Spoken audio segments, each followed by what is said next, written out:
네, 오늘 함께 나눌 말씀 사무엘상 1장 1절과 2절 두 절을 우리 함께 합독해서 소리내서 읽도록 하겠습니다. 짧은 구절이기 때문에 우리 함께 큰 소리로 함께 읽도록 하겠습니다. 시작. 에브라임 산지 라마다임 소빔에 에브라임 사람 엘가나라 하는 사람이 있었으니 그는 여로함의 아들이요 엘리후의 손자요 도후의 증손이요 수베의 현손이더라. 그에게 두 아내가 있었으니 한 사람의 이름은 한나요 한 사람의 이름은 브닌나라. 브닌나에게는 자식이 있고 한나에게는 자식이 없었더라. 아멘. 오늘부터 저에게 기회가 되는 대로 사무엘서를 함께 강해하고자 합니다. 특별히 우리 담임 목사님을 통해서는 큰 틀에서 복음의 숲을 보는 그런 시야와 삶의 방향성과 정체성에 대한 설교를 들으신다면 교역자들, 특히 저와는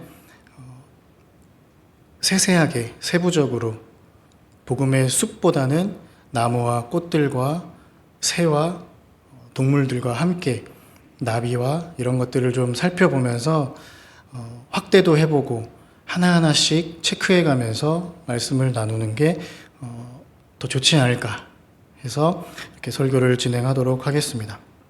사무엘서를 살펴보기에 앞서서 그동안의 구약 성경의 큰 맥을 한번 짚어보는 것은 사무엘서를 이해하시는 데에 도움이 되리라 생각합니다. 아브라함으로부터 시작된 히브리 민족은 개인 그리고 가정이 그 부르심과 소명을 받아서 하나님의 뜻을 하나씩 이루어가며 역사를 이루었습니다. 이삭과 야곱을 거치면서 야곱의 두 아들들, 오늘날의 12지파를 통해서 약 70여 명의 하나의 가문이 완성되어진 것을 보게 되었습니다. 그들이 애굽의 총리가 된 요셉의 도움을 받아서 고센 땅으로 이주했고 그곳에서 요셉을 알지 못하는 왕이 등장해서 히브리 민족들을 억압하고 탄압하며 노예를 삼았던 역사를 잘 알고 계실 겁니다. 400여 년 동안의 시간이 70명이었던 히브리 민족을 약 200만 명이 넘는 거대한 민족으로 탈바꿈시켰습니다. 하지만 이름은 민족이고 숫자는 민족이지만 그들의 삶은 여전히 개인, 가정, 가문, 민족, 다른 말로 하면 혈연 공동체에 지나지 않았습니다. 같은 피를 받아 같은 핏줄로 같이 동고동락 해온 것이 출애굽기까지의 모세의 시내산 사건 이전의 이스라엘의 모습입니다. 거대한 민족이 되었지만 그저 혈연의 관계일 뿐. 하지만 하나님은 모세를 통해서 시내산에서 율법을 수여하심으로 이제는 더 이상 혈연만의 공동체를 뛰어넘어 하나님의 율법, 하나님의 복음, 하나님의 말씀에 의한 언약 공동체. 혈연 관계는 혈연 관계고 이제는 그 율법과 언약에 의한 하나님과 새로운 관계를 맺은 사람들이라면 누구든지 가족이 될 수 있는 진짜 민족, 하나님의 공동체. 하나님의 DNA가 수혈되어서 이제 모든 혈관들과 모든 핏줄을 통하여서 그 하나님의 DNA가 공급되기 시작했던 사건이 시내산 사건입니다. 이제부터는 단순히 히브리 민족이 아니라 제사장 나라, 하나님을 닮은 하나님의 백성으로서 이스라엘 백성들은 첫 발을 내딛습니다. 그래서 하나님은 애굽이 아니라 가나안이라는 곳에 가서 이 땅에 하나쯤은 꼭 있어야 하는 천국의 샘플, 하나님이 다스리시고 하나님이 통치하시고 하나님의 DNA, 천국의 DNA, 복음과 진리와 말씀의 DNA를 수혈받은 사람들의 모임을 가나안에서 시작하시길 원하셨습니다. 그래서 하나님의 형상으로 누가 보더라도 저 공동체는 일반 제국과 일반 나라와는 분명히 차원이 다른 진짜 여호와 신앙으로 똘똘 뭉쳐진 아주 특별하고도 아주 독특하지만 그 안에 생명력이 있고 그 안에 살아 숨쉬는 그 무언가가 있는 공동체를 원하셨던 거죠. 그런데 문제는 그들이 이 가나안 땅에서의 모습을 사사기를 통해 알 수 있듯이 그들의 문제는 이스라엘의 왕이 없으므로 각자 자기의 마음대로, 자기 생각대로, 자기 경험대로, 자기 힘대로, 자기가 가지고 있는 통장의 액수대로 살기 바빴던 사람들이었습니다.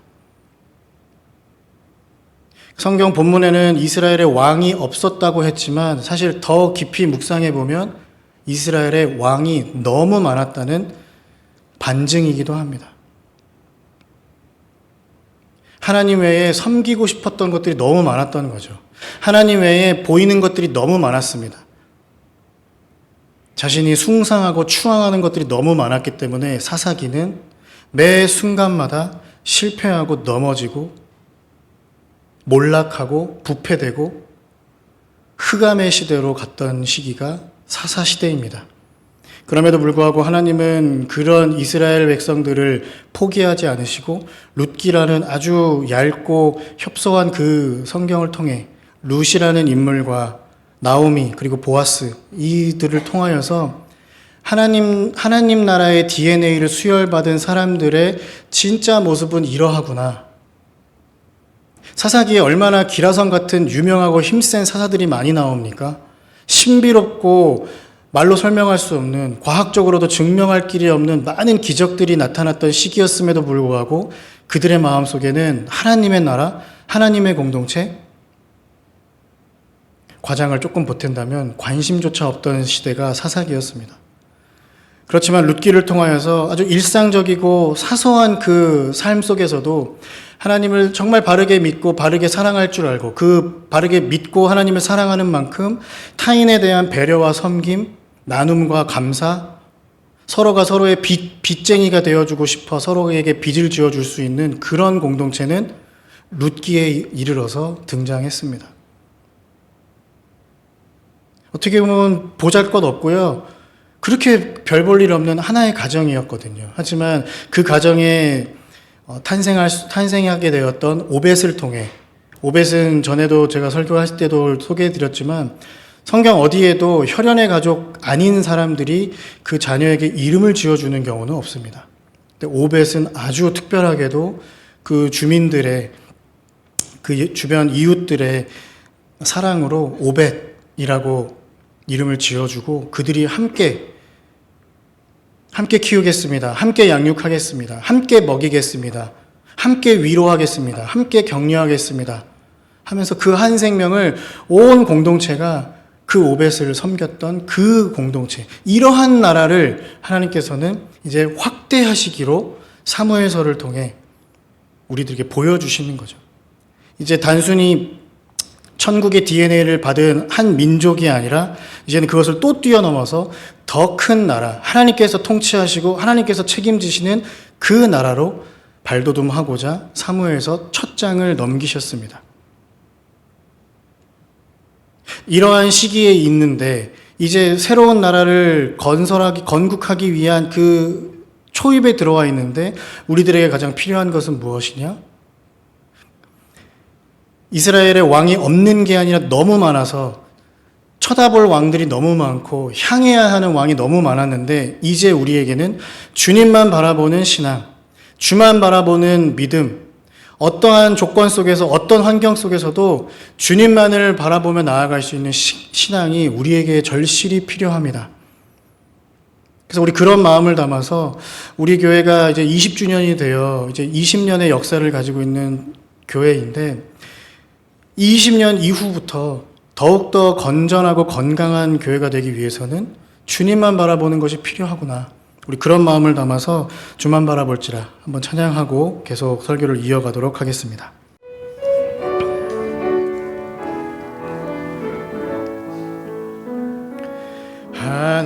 하나님의 사랑을 사모하는 자, 하나님의 평안을 바라보는 자, 너의 모든 것 창조하신 우리 주님이 너를 얼마나 사랑하시는지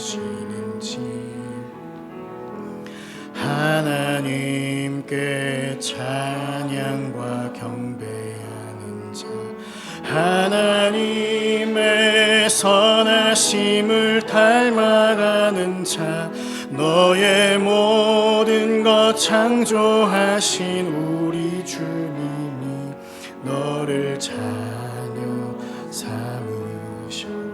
아멘. 하나님 사랑의 눈으로 너를 어느 때나 바라보시고 하나님 인자한 귀로서 언제나 너에게 기울이시니 어두움에 밝은 빛을 비춰주시고 너의 작은 신음에도 응답하시니 너는 어느 곳에 있든지 주를 향하고 주만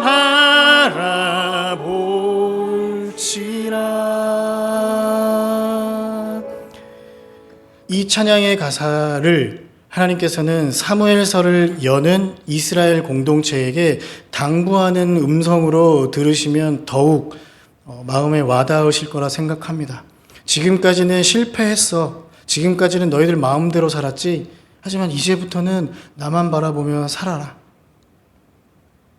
이런 음성으로 들릴 때 이제부터 함께 나눌 이 짧지만 이 메시지 안에 하나님의 마음으로 해석할 수 있게 된다 생각합니다. 우리 이런 마음으로 함께 본문을 살펴봅니다. 오늘 처음 등장하는 인물이 엘가나입니다.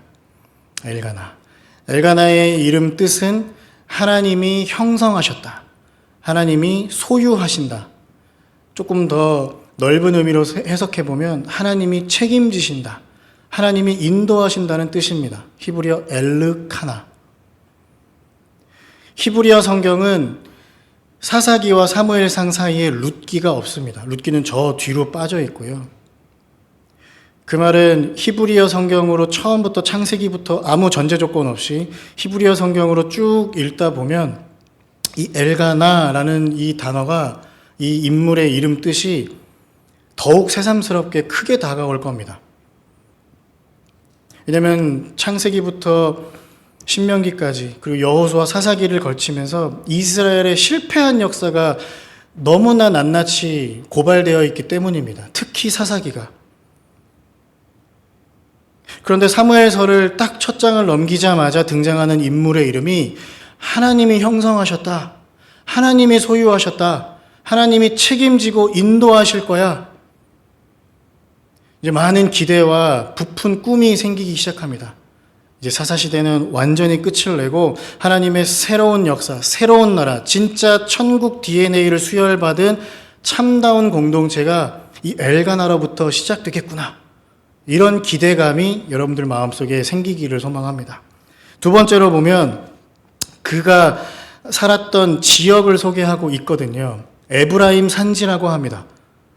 그러면 우리는 오해할 수 있습니다. 아, 엘가나는 에브라임 지파 사람이구나.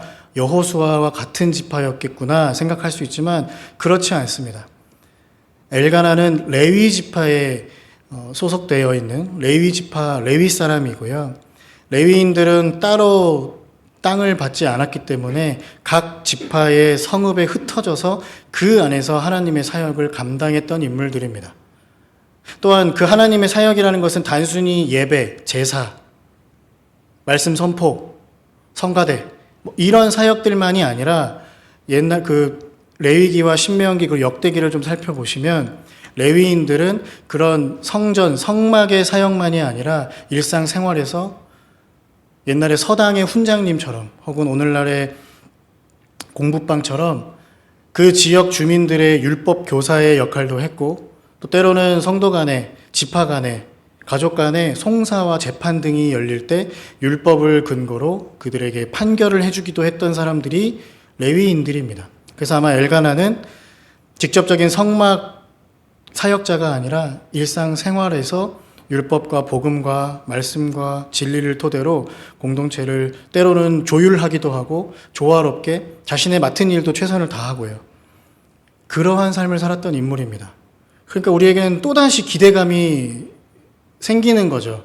야, 이름도 멋진데, 이름이 담긴 의미도 너무 멋진데 그의 삶이 더 멋지구나. 레위 지파, 그래. 모세의 뒤를 이어서 레위 지파로서 율법도 복음도 말씀도 잘 알고 있고, 게다가 그냥 성막에서만 지내는 제사장이나 종교 지도자라기보다는 일상의 많은 주민들과 시민들과, 신은 아니겠지만 백성들과 친구들과 이웃들과 함께 호흡하며 살아가기 때문에 전천후 하이브리드와 같이 이것도 잘하고 저것도 잘하는 참 훌륭한 사람이겠구나라는 기대가 또 한 번 일어나게 됩니다. 여기서 끝나지 않지요. 1절 마지막 부분에 보면 그의 족보가 이제 요약돼서 등장하게 됩니다. 그래서 저는 이 부분을 보면서 왜 이렇게만 요약을 했을까? 다시 자료들을 살피고 그 족보를 쭉 따라 올라가 봤더니 엘가나의 조상 중에 고라가 있습니다. 고라는 유명한 반역을 했던 고라와 다단 사건의 주동자, 주범이 바로 고라입니다. 그가 왜 반역을 했을까? 왜 모세와 아론의 그 사역에 왜 반대하고 투쟁을 했을까? 그러니까 고라 자손은 모세와 아론이 성막과 제사를 총괄하기 때문에 그것이 이제 불만이었던 거죠.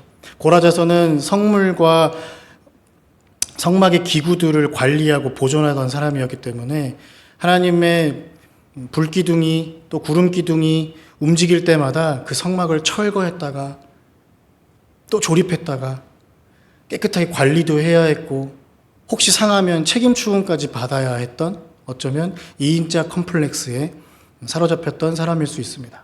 고라와 함께 반역을 주도했던 다단은 르우벤 지파 사람입니다. 르우벤은 야곱의 첫째 아들, 그러니까 장자였습니다. 그런데 야곱의 침상을 더럽힌 죄로 르우벤이 장자권을 박탈하게 되고 그 장자권이 요셉과 유다에게 양분화되는 그런 수모와 수치를 겪었던 지파이기도 합니다. 그러니까 그 둘이 마음이 합심이 된 거죠.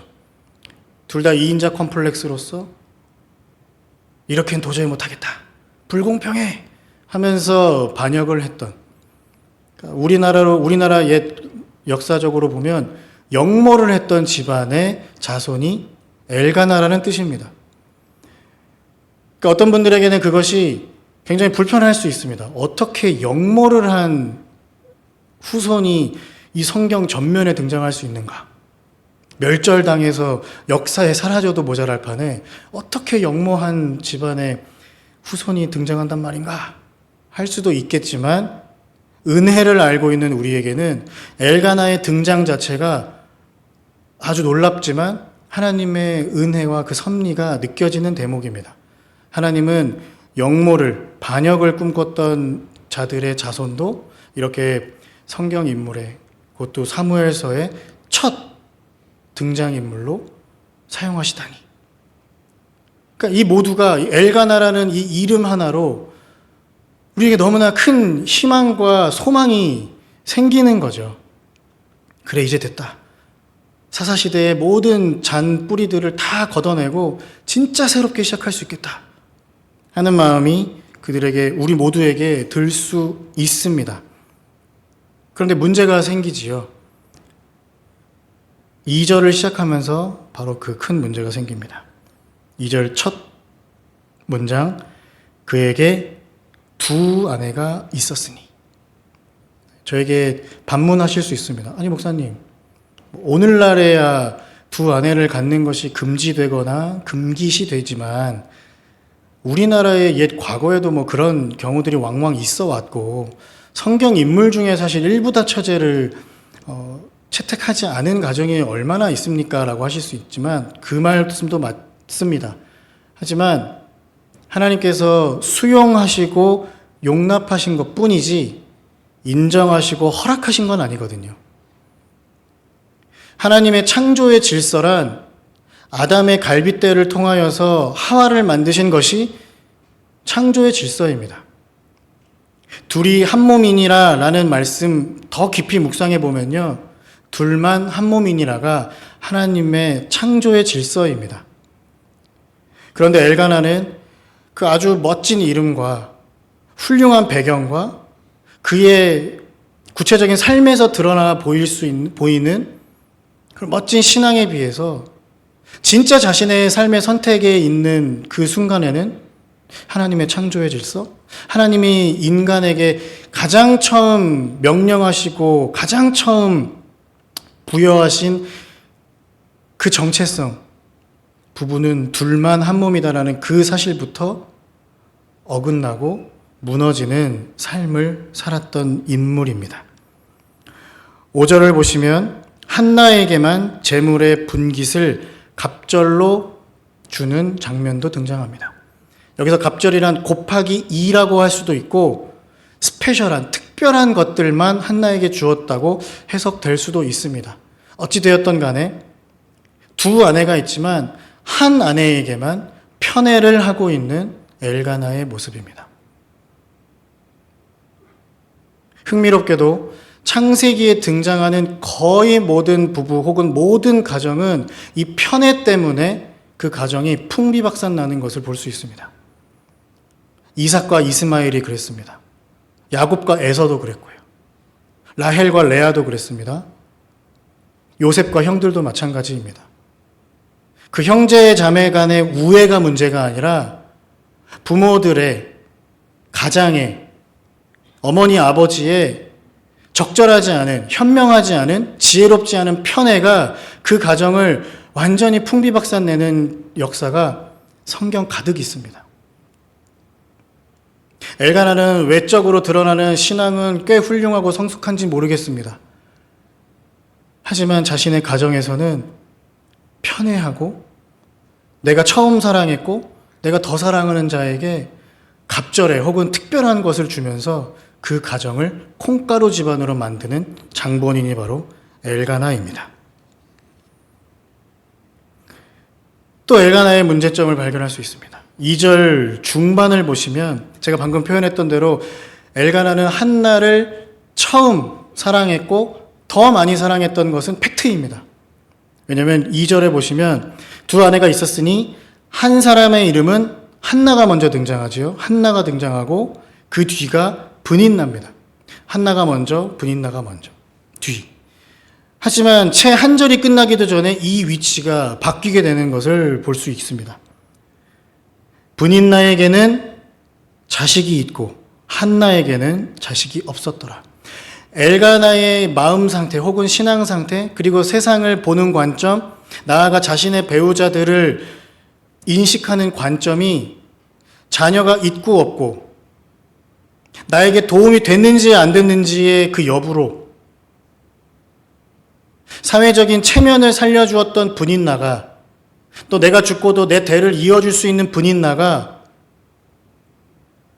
이런 표현이 적절한지 모르겠지만 조강지처 혹은 정실 부인인 한나보다 앞서는 엘가나의 마음 상태의 변화를 확인할 수 있습니다. 편애하기도 모자라 편애도 했지만 외적인 혹은 물질적인 성공 여부, 능력 여부에 의해서 그 마음의 자리를 뒤바꾸는 엘가나. 마지막 8절은 더 과간이죠. 8절을 제가 읽어보면 그의 남편 엘가나가 그에게 이르되 한나여 어찌하여 울며 어찌하여 먹지 아니하며 어찌하여 그대의 마음이 슬프냐 내가 그대에게 10 아들보다 낫지 아니하냐 하니라.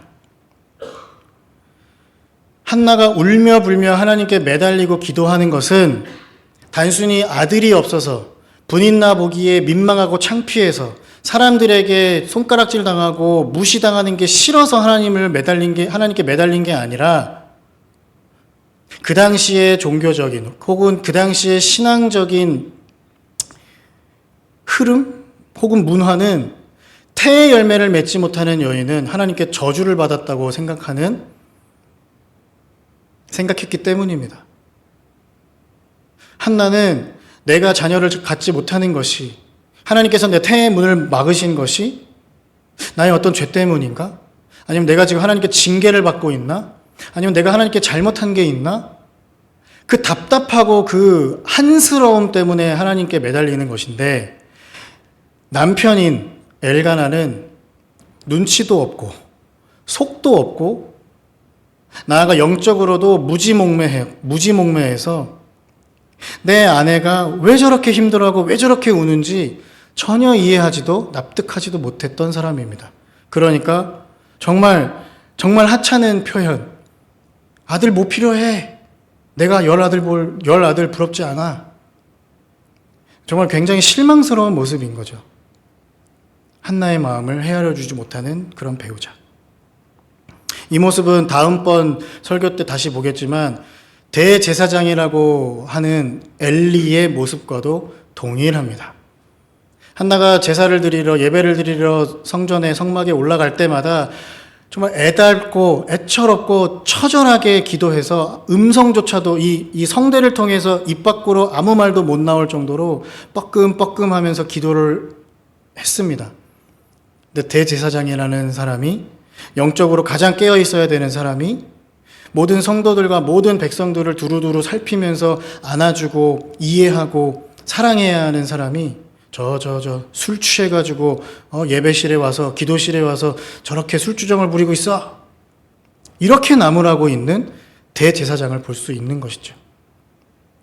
그만큼 이 시대가 얼마나 영적으로나 육적으로나 인간적으로나 신앙적으로나 얼마나 많이 눈이 가려져 있고 귀가 닫혀 있고, 우리 장로님 기도해 주신 것처럼 감각이 얼마나 둔해 있는지를 알 수 있는 대목입니다.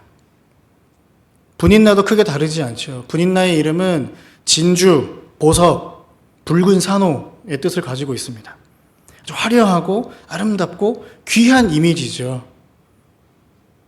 그런데 분인나는 자신만 화려하고 자신만 귀하고 자신만 돋보이기에 주저함 없이 삶의 선택을 했던 인물입니다. 한나를 격분케 하는 거예요. 한나를 분노하게 합니다. 살기까지 느낄 정도로 한나를 희롱하고 우롱하고 조롱하고 핍박하던 자가 진주, 보석, 붉은 산호라고 하는 분인나의 모습입니다. 한나에 비해서는 가진 게 많을 겁니다. 왜냐하면 아들을 낳았으니까요.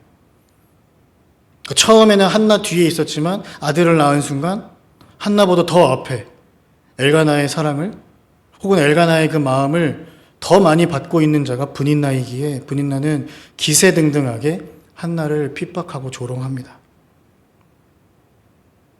한나보다 이룬 것이 많아서, 한나보다 가진 것이 많아서, 한나보다 사회적인 체면이나 사회적인 지위가 혹시 높은지는 모르겠지만 그 가진 것으로 타인을 낮잡아보고 타인을 핍박하고 힘들게 하는 것, 신앙인으로서 우리는 철저히 배격해야 하는 모습입니다.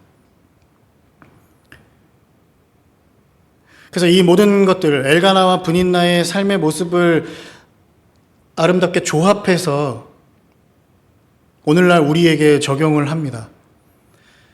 하나님의 공동체, 계속해서 반복해서 강조하는 하나님의 DNA를 수혈받은 하나의 공동체를 만들기 위해서는 이루 말할 수 없는 요소들이 우리에게 필요합니다.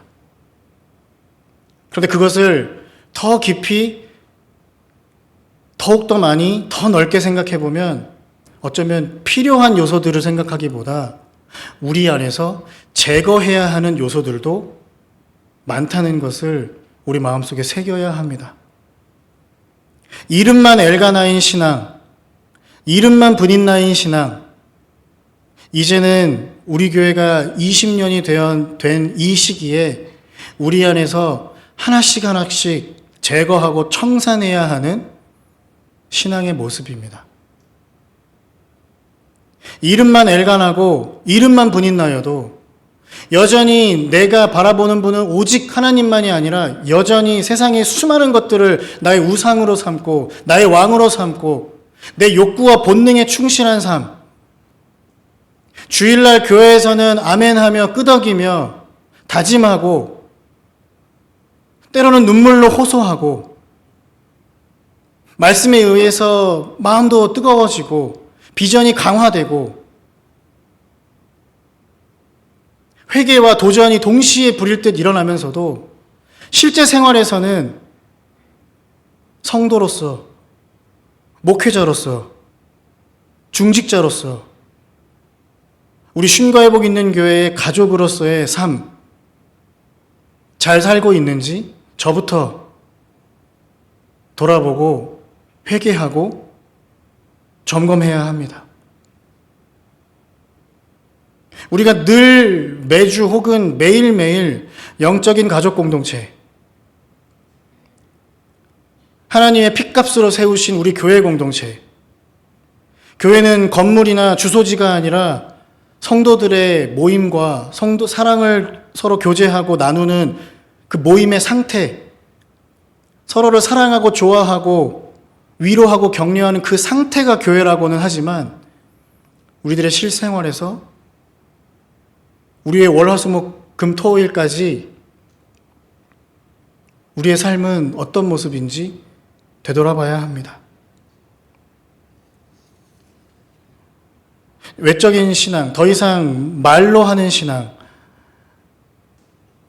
때로는 행동으로 하는 신앙, 이제는 20년이 된 이 시점에서 우리들은 한 걸음 더 깊이 들어가거나 한 걸음 더 앞으로 가거나 한 걸음 더 위로 성숙되고 성장해야 합니다. 우리 교회만의 독특한 헌금, 연보가 있습니다. 우리 집 연보, 우리 집 헌금이라고 부릅니다. 진정으로 우리 교회가 우리 집이라고 생각한다면 이제 20년쯤 됐으면 20살 청년 정도의 신앙이 되었으면 이 집에 대한 책임감이 우리들에게도 있어야 합니다. 이 집은 목사님의 집도 아니고 당회의 집도 아니고 헌금 많이 하신 어떤 성도의 집도 아니고요. 우리 집입니다. 그러면 우리 집이 20년이 되었으니 크고 작은 문제들도 있을 테고요. 보수가 필요할 수도 있을 테고요. 개척하고 건축할 당시에 많은 부채들도 있을 겁니다. 그거에 대한 책임, 그것에 대한 마음, 저에게 있는지 이 설교를 준비하는 2주 정도의 시간 동안 반성하게 됐고 뉘우치고 새로운 대안을 찾았습니다. 저는 그래서 올해부터 증권 계좌를 새로 하나 만들어서 매주 미국 주식이 되었던 국내 주식이 되었던 안전한 ETF를 매주 한 주씩 살 겁니다. 자녀들을 위해서, 저의 노후를 위해서 아주 협소하지만 그렇게 모으고 있었는데 교회를 위해서, 교회가 어려운 순간에, 교회가 긴급한 순간에, 필요한 순간에 제가 도움이 될 방법이 없더라고요.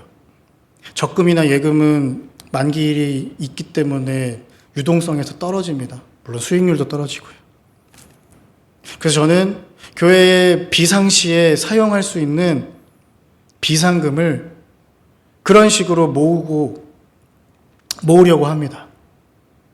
여러분들께 그것을 권면하거나 추천한다는 게 아닙니다. 저부터 반성했고 저부터 그렇게 저 나름대로의 대안을 마련했다는 것을 알려드리는 겁니다.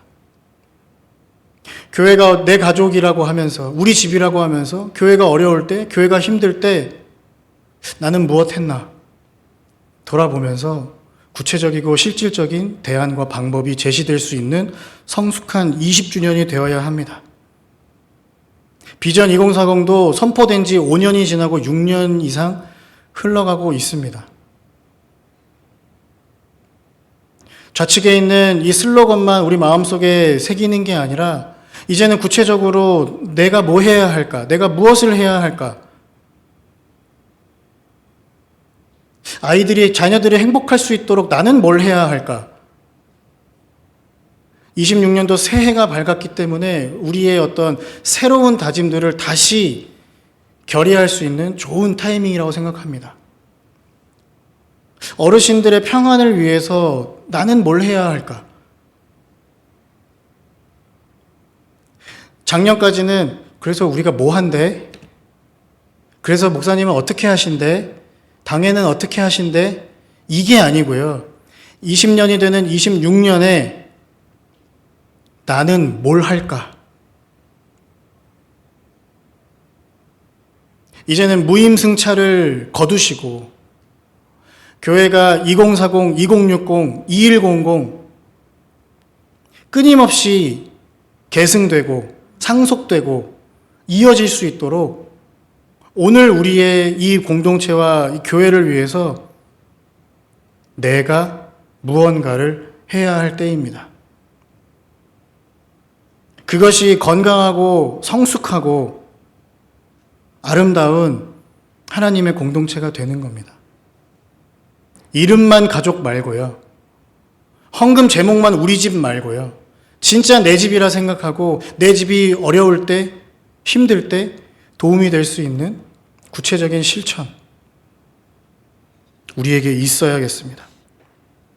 그러기 위해서는 신실하고 진실한 마음으로 우리의 마음이 다른 외부의 다른 것들로부터 유혹받지 않고 시험당하지 않고 우리에게 주어진 비전과 복음에 합당한 그 삶을 뚜벅뚜벅 갈 수 있도록 진실하고 신실하게 나아가야 합니다. 그런 마음을 담아서 신실하게 진실하게 우리 함께 찬양하도록 하겠습니다.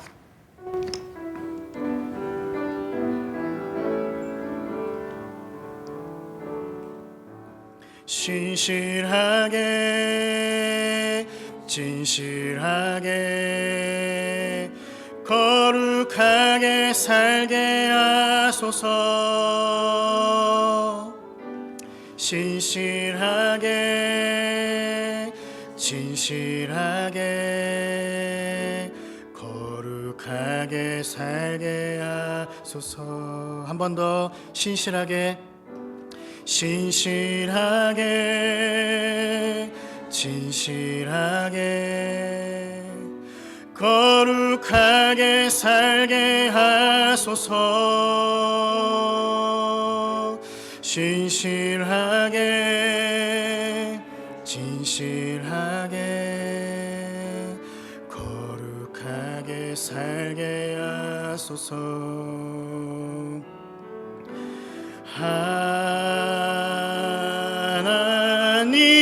하나님 나의 마음 만져주소서.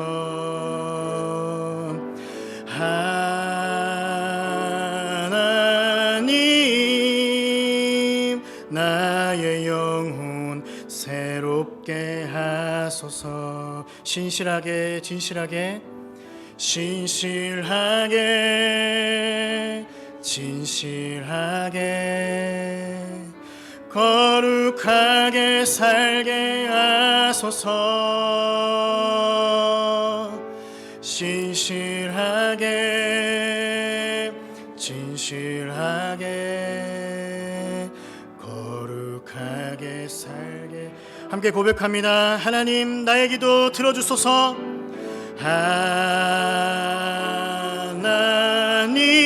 하나님 나의 기도 들어주소서. 하나님 주의 길로 인도하소서.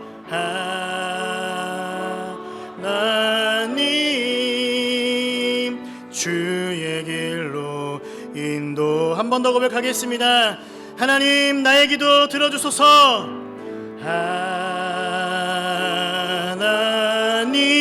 하나님 나의 기도 들어주소서.